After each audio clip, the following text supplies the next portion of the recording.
I never imagined my life would shrink down to concrete walls, recycled air, and the hum of fluorescent lights.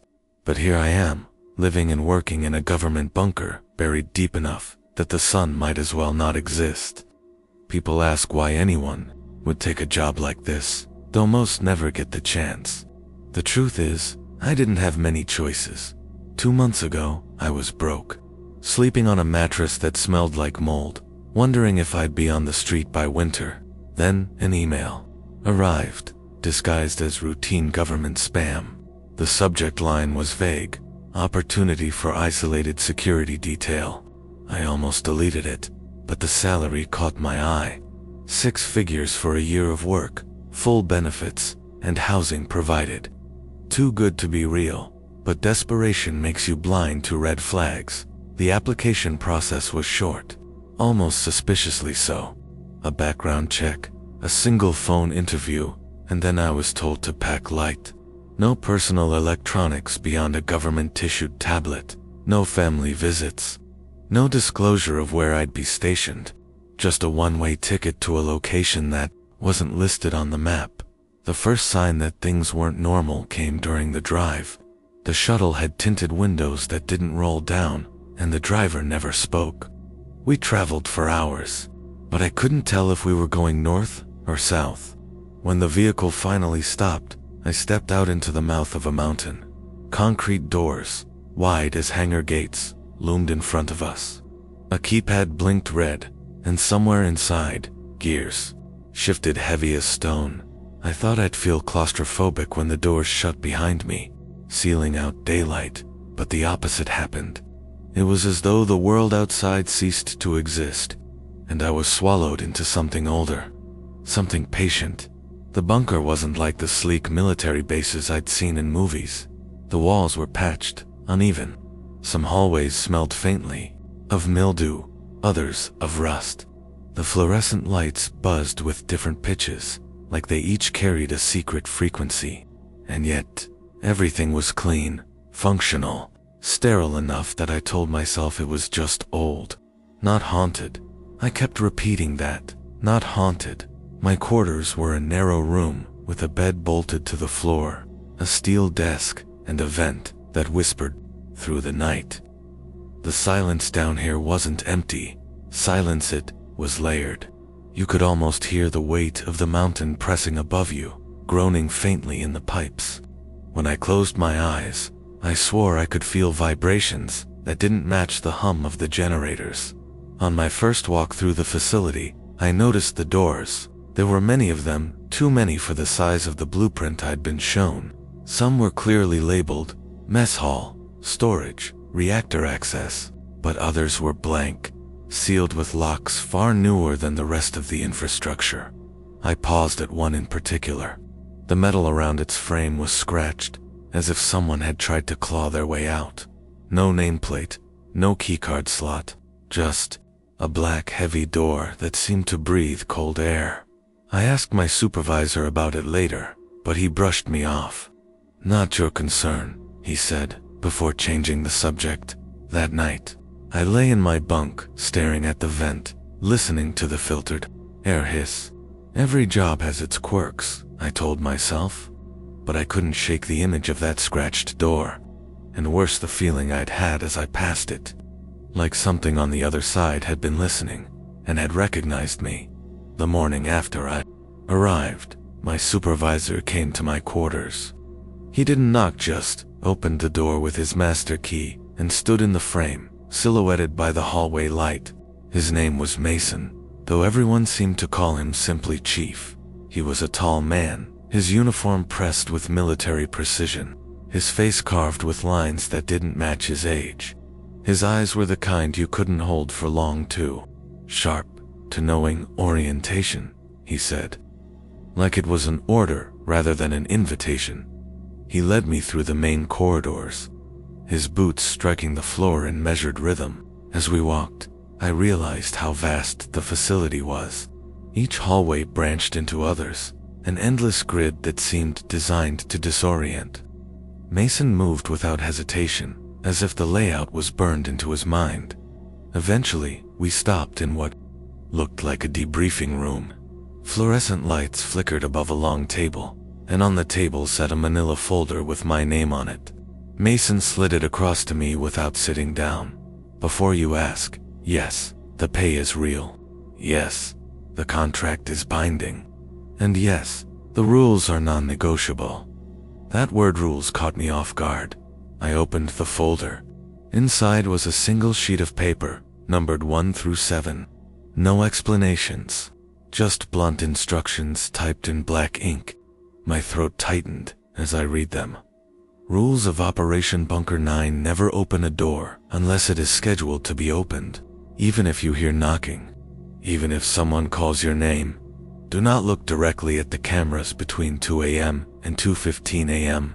Lower your head until the system reset is complete.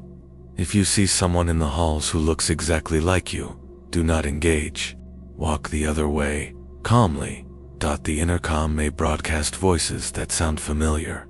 Ignore them. No announcement will ever come after 10 p.m. every Friday at 3:33 a.m. The generators will shut down for 6 minutes. Do not leave your room during this time, no matter what you hear.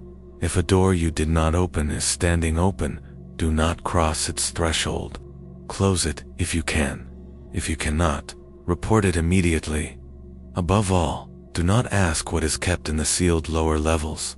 Curiosity here is not survival. When I finished reading, I let the paper rest in my lap. The words were so bizarre, so absurd, that I almost laughed.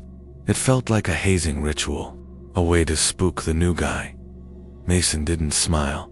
You'll want to take these seriously. People before you didn't.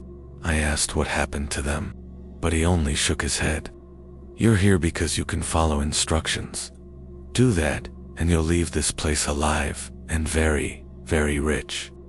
He said alive like it wasn't guaranteed.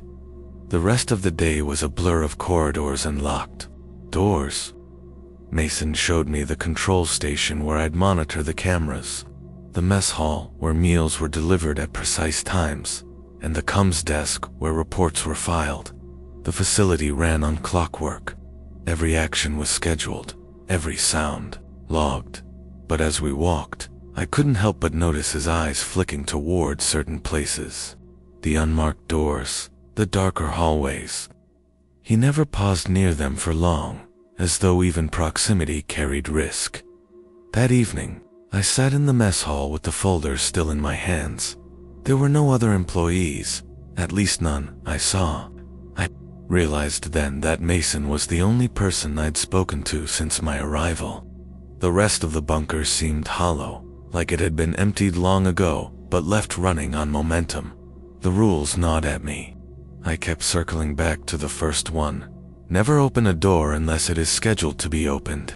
It sounded so simple, but the more I thought about it, the stranger it became. Why would a door open on its own? Why would someone knock if they weren't supposed to be there? And why the emphasis on my name? Later that night, as I tried to sleep, I heard something. At first I thought it was just the ventilation system rattling, but then it came again. 3 slow knocks, not on my door, somewhere down the hall. I froze in bed, my heart hammering in my chest. The knocks didn't repeat, but I couldn't shake the feeling that they were meant for me, that if I had opened my door, I would have seen something waiting in the corridor. The folder sat on my desk, illuminated by the faint light of the vent. I stared at the words until my eyes blurred. Never open a door unless it is scheduled to be opened. That was the first night. I understood that the rules weren't suggestions. They were lifelines, and I had to cling to them if I wanted to last. Here, by the third night, I had started to settle into the rhythm of the bunker. Wake up, file my log, check the cameras, eat when the meals arrived. The monotony was almost comforting, like the walls themselves were trying to lull me into forgetting there was a world outside. But the rules never left my mind. They hovered there, heavy as the mountain pressing above me, especially the one about the doors. That night, something tested me. I was stationed in the control room, flipping through camera feeds. The halls were empty. as they always were. The mess hall sat in sterile silence, trays stacked neatly. The storage rooms, the elevators, all lifeless. At 1:47 a.m., I leaned back, fighting off fatigue. My head drooped, just for a moment. When I opened my eyes, one of the feeds had changed. Camera 12. The door, the scratched one. It was standing open. I froze, staring at the monitor. The black frame yawned like a wound in the hallway. Cold air seeped from it, fogging the lens slightly. My first instinct was to reach for the radio and call Mason, but something stopped me. His warning echoed in my head. If a door you did not open is standing open, do not cross its threshold. Close it if you can. I should have stayed put. I should have obeyed. Instead, I stood, my chair scraping against the floor. Some irrational pull, a curiosity I couldn't smother, drove me into the corridor. My footsteps echoed unnaturally, bouncing back with a delay that made it sound like someone was following. When I reached the door, my breath caught. It was wider than I remembered, its edges jagged where metal had been bent outward, the air flowing. From inside was damp, almost sticky, and carried a smell like wet stone. Beyond the threshold was only blackness. No walls, no floor visible, just a void. I told myself I wouldn't go in. I'd just close it, report it later. But as I stepped closer, I heard something, a voice. It was faint at first, rising from the dark like a radio signal drifting in from miles away. Then it sharpened, clear and undeniable. It was my mother's voice. She was calling my name. My chest tightened. My mother had been dead for 6 years. I reached for the edge of the door. My fingers brushed the cold metal. Just one step inside, I thought, just to see. The rules screamed in my mind, but grief whispered louder. That's when the lights flickered. The fluorescent hum died for less than a second, plunging the hallway into shadow. When the power surged back, something stood on the other side of the threshold. It wasn't my mother. It looked like her, same face, same gentle eyes, but her smile stretched too wide, her teeth too sharp. She whispered my name again, her voice layered, like a chorus speaking in unison. I stumbled back, my hands trembling. The thing leaned forward, but the moment its foot touched the boundary of the doorway, it recoiled violently, like it had struck an invisible wall. Its smile faltered, twisting into something hateful. The lights flickered again. I slammed the door shut, my palms slick with sweat. The lock clicked back into place, and silence rushed in, suffocating. For minutes, maybe hours, I sat against the opposite wall, my breath ragged. I didn't dare move, didn't dare breathe too loudly, until the cold air seeping from the cracks finally stilled. When I returned to the control room, camera 12 showed nothing. The door was closed, the hall empty, as if nothing had ever happened. But I knew better. I had almost broken the first rule, and I had seen what waited on the other side if I did. That was the night I stopped doubting. The rules weren't warnings. They were barricades, and something was desperate to tear through them. After the door incident, I swore to myself I'd never get that close again. The rules weren't suggestions, they were survival manuals. I'd learned that firsthand, but the bunker wasn't done testing me. 3 nights later, I was back in the control room, dreading the time creeping toward 2 a.m. That was when Rule 2 came into play. Do not look directly at the cameras between 2 a.m. and 2:15 a.m. Mason hadn't explained why. He hadn't explained anything, really. At 1:59, I prepared. I swiveled the chair away from the screens, bowing my head just as the second hand ticked past 12. The room felt different then. The hum of the monitors lowered into something heavier, almost like chanting. The light from the screens bled against the walls, in strange colors, too dark, too red. I pressed my palms flat against my knees and forced myself to breathe evenly. 15 minutes. That's all. But then, from the monitors behind me, came the sound of movement. At first it was faint, footsteps pacing the halls, a shuffle of fabric, the creak of a hinge, then voices low, indistinct murmurs. I clenched my jaw, reminding myself, ignore it, don't look. Then one of the voices rose above the others. It was my own voice. Turn around, it said. Calm, steady, unmistakable. It's okay now. My throat tightened. My instinct screamed to obey, to check, to make sure. Every muscle in me twitched with the urge to glance back, just for a second. But the folder's words branded themselves into my mind. Do not look directly at the cameras between 2 a.m. and 2:15 a.m. So, I kept my head bowed. The air grew colder. A presence seemed to press closer, filling the room. My own voice whispered again, this time right by my ear. They're already here. I almost broke. My hands gripped the chair arms so tight my knuckles burned. Then silence. The hum of the monitors steadied. The air warmed slightly. When I finally dared to lift my head, the clock read to 16. The feeds looked normal again. Empty. Halls. Silent mess hall. The scratched door, firmly closed, except one detail. On camera 7. The angle facing the control room hallway, the feed showed me, sitting in my chair, my back to the monitor. But the problem was I was watching myself now, in real time. I turned to glance at the doorway, but it was empty. When I looked back at the monitor, the other me was gone. I logged the event, my handwriting unsteady. When Mason arrived in the morning, I shoved the folder at him, demanding answers. You didn't look, did you? He asked, his tone sharp. I shook my head. Good, he said simply, and took the log without further explanation. That's when I realized something terrifying. He hadn't been checking if I was lying. He'd been checking if I was still me.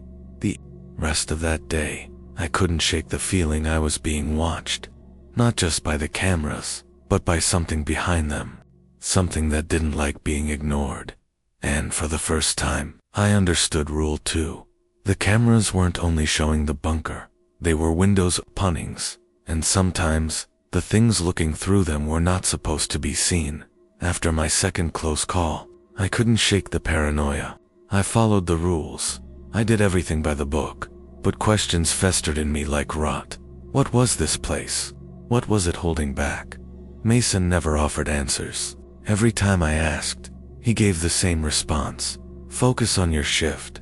You'll last longer. But the more I obeyed, the more the silence of the bunker pressed on me. The cameras were empty, but I always felt movement just out of frame. The vents hissed with voices I could almost recognize. My own reflection in the steel desk lingered a half-second too long before matching me. It was only a matter of time before curiosity won. One night, after my shift ended, I wandered. The halls of the bunker were endless, but I'd memorized enough routes to avoid getting lost. My boots echoed off the walls, hollow and nervous. Every so often, I passed a locked door, a keypad, or a warning sign in faded paint. But then I noticed something different. A door marked Archive 3A. It wasn't on the map Mason had shown me. Its keypad had been disabled, torn wires dangled like veins. The lock hung broken. Whatever had been secured here had been forgotten. I hesitated, hearing Mason's voice in my head, but this wasn't on the rules list. I wasn't breaking anything. At least, that's how I justified it. Inside, the room smelled of dust and paper. Rows of metal shelves lined the walls, stacked with boxes, binders, and canisters of old film reels. A single bulb swayed from the ceiling, casting a weak circle of light. I opened a box at random. Inside were personnel files, each stamped with deceased or missing. My stomach dropped as I flipped through them. Dozens of employees, each photo blurred or scratched out. In another box, I found handwritten notes, journals, logs. My hands shook as I read the first entry. May 11th, 1983. First, night shift. They gave me the rules, same as everyone else. I thought it was a joke. At 2 a.m. I looked up at the cameras anyway. For just a second, my own face was staring back at me from every feed. Not recorded footage me right now, but wrong. Their mouths were moving, but I couldn't hear the words. I've taped over the monitors with black cloth. Chief says that won't help. Chief says nothing helps once they've seen you. Another entry, written days later.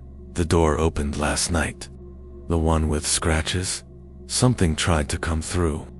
We pushed it shut, but it left handprints on the metal, burned into the frame. Not human hands. Too many fingers. Too long. The handwriting degraded as the entries went on. By the last page, the words were frantic scrawls. If you hear your mother, don't answer. If you hear your name, don't answer. They sound so much like you. They sound so much like home. That's how they get you. I shoved the journal back into the box, bile rising in my throat. My heart pounded in the silence of the archive. In the corner of the room sat an old film projector. Dust coated the reels beside it, but one was already loaded. Against every ounce of instinct, I flicked the switch. The bulb flickered, and the wall came alive with grainy footage. The film showed the bunker's corridors empty at first. Then, slowly, shapes began to emerge. Not people, shadows, taller than the door frames, sliding along the walls. Their movements didn't match the camera's perspective, like they were crawling behind reality. Then the film cut to the control room. A man sat in the chair where I sat every night. The timestamp read 2:07 a.m. His head was bowed, obedient. But behind him, dozens of pale faces pressed against the screens, watching. Their eyes gleamed, white and unblinking. The man lifted his head for just a moment. His scream filled the audio track as his reflection in the monitors grinned back at him, sharp-toothed and wrong. The film burned out in a hiss, leaving the smell of melted celluloid. I shut the projector off, my hands shaking violently. That was when I heard footsteps outside the archive. I killed the light and held my breath. The steps were slow, dragging, as if someone's boots were too heavy. They stopped at the doorway. I could see a shadow stretching across the crack beneath the door, longer than it should have been. I clutched the folder of notes against my chest, praying then. The shadow bent down, and a whisper slid through the gap. Found you. I backed deeper into the archive, my heart pounding so loud I thought it would give me away. But after a long, unbearable silence, the footsteps retreated. When I finally returned to my quarters, the notes clutched in my arms, I felt changed. I had proof now. This bunker wasn't guarding against something. It was guarding something in. And the rules weren't about safety. They were about containment. After the archive, sleep became impossible. Every time I closed my eyes, I saw those pale faces pressed against the glass of the monitors. I tried to convince myself they were relics of old experiments, just grainy footage meant to scare new recruits. But the whisper outside the archive door that hadn't been film, that was here, that was now. I kept the journals hidden beneath my mattress, pages filled with frantic warnings. Some words were smudged from sweat, as if the writer had been trembling just like I was. Mason noticed my exhaustion. His sharp eyes studied me one morning as he handed over my shift log. "You've been snooping," he said flatly. I froze. "You think you want answers?" he went on. "But you don't. You want to survive. Keep your head down, and maybe you will." He left before I could respond, but his words didn't stop the gnawing. If anything, they fueled it. That night, Rule 5 came into play. Every Friday, at 3:33 a.m., the generators will shut down for 6 minutes. Do not leave your room during this time, no matter what you hear. I lay in bed, wide awake, watching the digital clock crawl toward 3:33. The instant it struck, the hum of the bunker died. Every light blinked out. Silence hit like a physical weight. Then came the sounds at first, scratching, like claws dragging across the walls outside. Then footsteps, hundreds of them stomping through the halls in a rhythm that didn't match human stride. My heart hammered. Then came the voices. They called my name. Not once, not twice, but over and over, layered and overlapping. Some were high-pitched, like children, others deep, guttural. One of them sounded exactly like Mason. Another sounded like my own voice. I pressed my hands against my ears, but it didn't help. The voices were inside, filling the room. Then came the knock, 3 sharp raps against my door. I froze, every muscle taut. The rules screamed in my head, do not leave your room during this time, no matter what you hear. But the knocking grew louder, angrier. The steel shook in its frame, dust drifting from the ceiling. Then, with a sickening groan, the vent above my bed shifted. The screws began to turn by themselves, metal grinding in the dark. I scrambled out of bed, pressing myself against the far wall. My eyes strained, useless in the pitch black. The vent cover dropped with a clang, and something began to crawl out. I couldn't see it fully, only the shape, pale and jointed wrong, unfolding in silence. Its limbs bent backward, too long for the vent it emerged from. The sound of its breathing filled the room, wet, ragged, too close. I wanted to scream, but no sound came. My body locked in terror. Then the lights flickered back on. For a split second, I saw it clearly. It had my face, but stretched, twisted, lips peeled back too far. Its eyes were hollow, sockets deeper than they should be. It stared at me with a hatred so pure it made my stomach twist. And then just like that, it was gone. The generator hummed back to life. The vent was empty. My room looked untouched, except for the cover lying on the floor. I collapsed against the wall, gasping, my chest burning. I didn't sleep after that, not for the rest of the night. When I reported the event, Mason didn't seem surprised. He only said, "They're getting bolder." I demanded to know what they were, but he cut me off with a glare sharp enough to slice. "Do your job. Don't make their job easier." The way he said their job sent a chill down my spine. I thought the worst had passed, but I was wrong. The following shift, as I monitored the cameras, I noticed movement on feed 4, something slinking down the hall, toward the control room.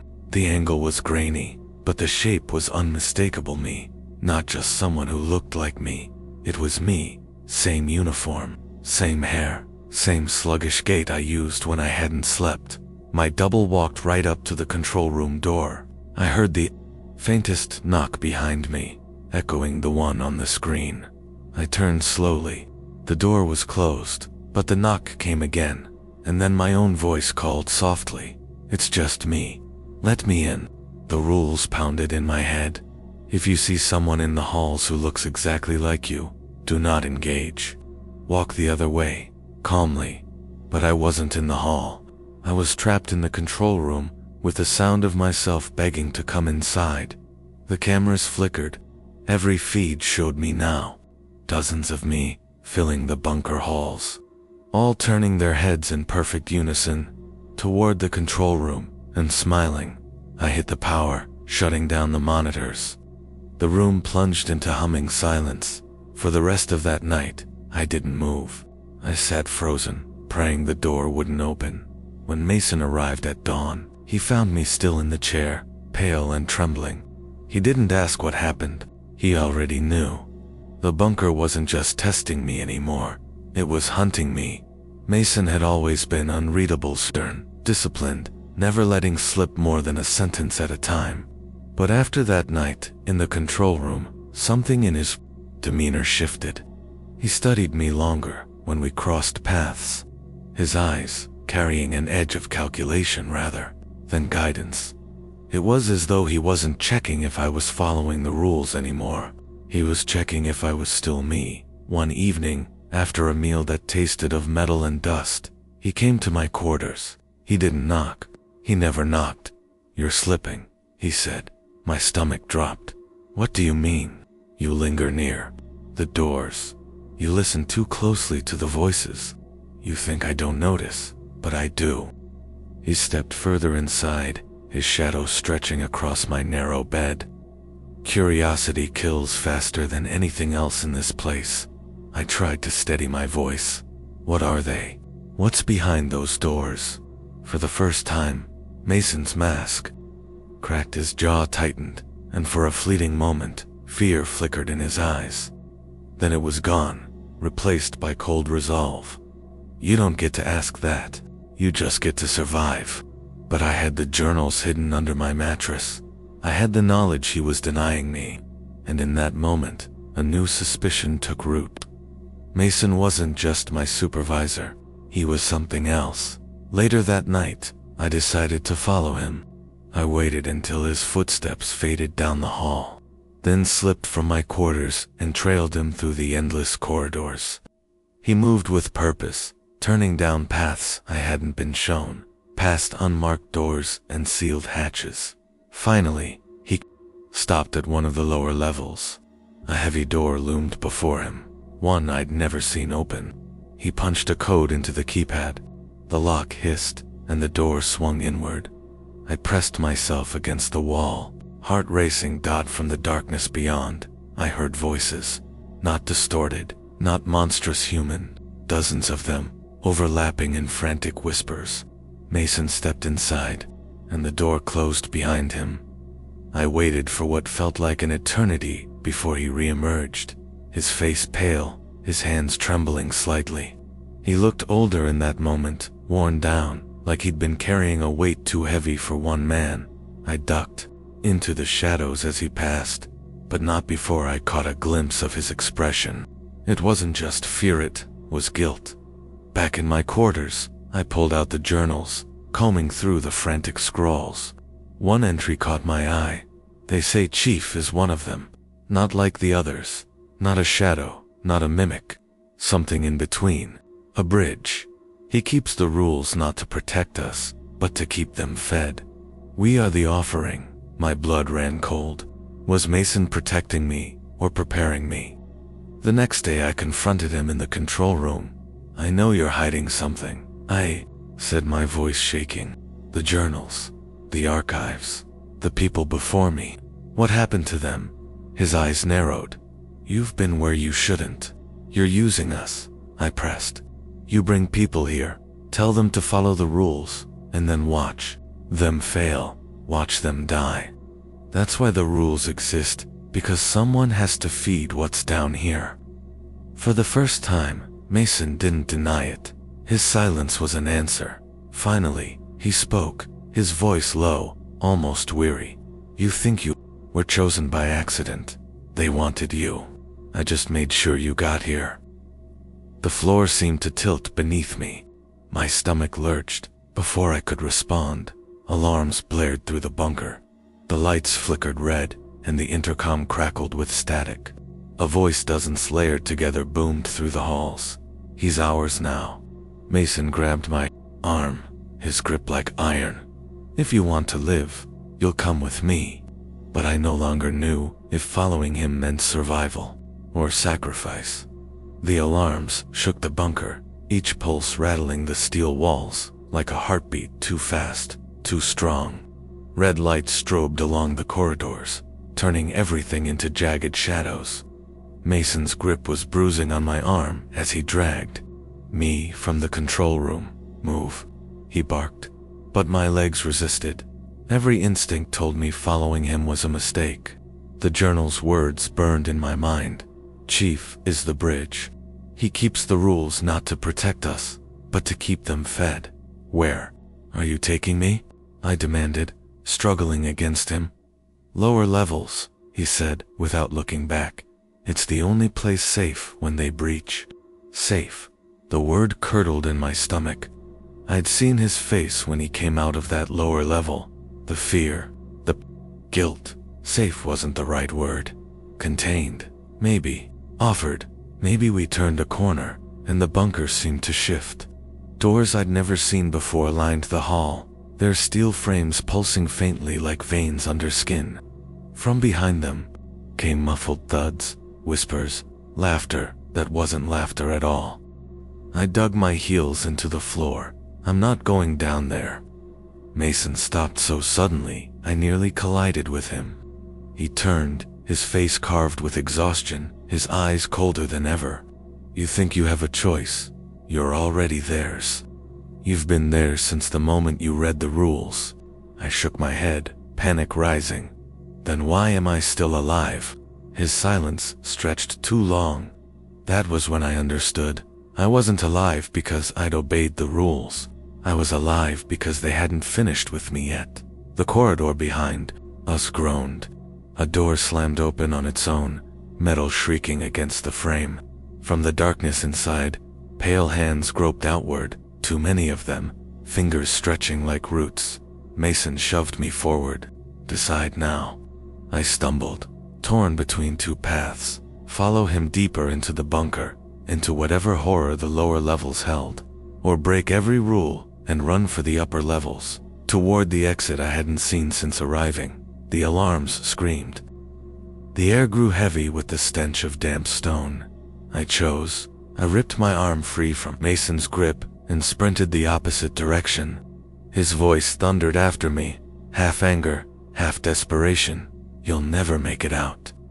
The halls blurred as I ran. Every door I passed rattled violently, as though the things inside knew I was near. One slammed open, revealing only blackness inside, but whispers slithered out, calling my name in perfect unison. I kept running. The bunker fought me. Lights flickered out overhead. Corridors twisted back on themselves, looping me toward places I didn't recognize. Once, I turned a corner and saw myself sprinting toward me, eyes wide with terror. I swerved down another hallway before we collided, my lungs burning. At last, I saw the main hangar doors. Massive, concrete, sealed with locks thicker than my torso. For a fleeting moment, hope surged through me. Then the generators cut out. Darkness swallowed the bunker. The rules roared back in my mind. Every Friday at 3:33 a.m., the generators will shut down for 6 minutes. Do not leave your room during this time, no matter what you hear. But I wasn't in my room. In the suffocating black, the voices came, thousands of them. My mother, Mason, myself, all whispering, begging, screaming. Footsteps swarmed around me, though I saw nothing. Something brushed my arm, cold and slick, retreating before I could react. I pressed my forehead to the steel door, fingers scrabbling at the locks. 6 minutes. I had to survive 6 minutes. The whispers turned cruel. You can't leave. You're already one of us. I screamed back at them, clawing at the controls. My fingernails split, blood smeared across the keypad. I didn't know the code. I never would. The lights flickered back on. The hall was empty, but the door remained locked, and Mason was gone. I slid to the floor, trembling, my choice carved into me like stone. I had defied the rules. I had defied Mason, and now there was only one path left: stay alive long enough to see what the bunker wanted with me. The bunker never went quiet again after that night. Even when the alarms stopped, even when the lights steadied, I could still hear the echoes. Footsteps in empty corridors, knocks on doors no one should touch. My own name whispered through the vents, patient and endless. I stopped seeing Mason. His quarters were abandoned, his belongings stripped away as if he'd never lived there at all. No trace of him remained, except the folder of rules. It still sat on my desk, edges worn from my constant rereading. The rules had protected me once, but now I understood their true nature. They weren't just warnings, they were invitations. Each one was a doorway, carefully phrased to draw attention to the things that wanted in. Look away at 2 a.m., stay still at 3:33. Ignore the voices, even when they sound like home, by following the rules. I wasn't keeping the bunker safe, I was feeding it, and the bunker had grown hungry. The cameras showed it plainly, shapes in the corners of the hallways, shadows spilling too far across the floor. Sometimes, when I glanced too quickly, I saw faces leaning close to the lens, grinning, waiting. I tried to stop watching. I tried to close my eyes. But every time I blinked, I felt them closer. I couldn't ignore the screens. Not anymore. One night, exhausted and broken, I pressed the intercom button. My voice shook as it filled the halls. "What do you want from me?" The speakers crackled, and then, in a chorus of layered voices, came the answer, "Stay." The words sank into me like a hook. Stay. That was all they asked. Not leave, not escape, just stay. Be another body in the cycle, another name in the logs, another shadow for the next recruit to glimpse when the lights flicker. I don't know how long I've been here now. Days bleed into weeks, or maybe months. The clocks still tick, the routines still play out, but time feels bent, stretched thin around me. And then, just this morning, I heard something new, knocking, not at my door this time, but at the main hangar doors, the same doors I once tried to reach. 3 heavy, deliberate knocks. When I checked the cameras, my blood turned cold. A man was standing outside the bunker, same shuttle uniform I'd arrived in, same nervous expression I must have worn on my first day. He looked straight at the camera, straight at me, and he smiled. The speakers hissed to life above me, carrying Mason's voice or something using it. Calm, commanding, impossible to ignore. Orientation, it said. And I realized the cycle had already begun again. I wasn't leaving. I was the bunker now.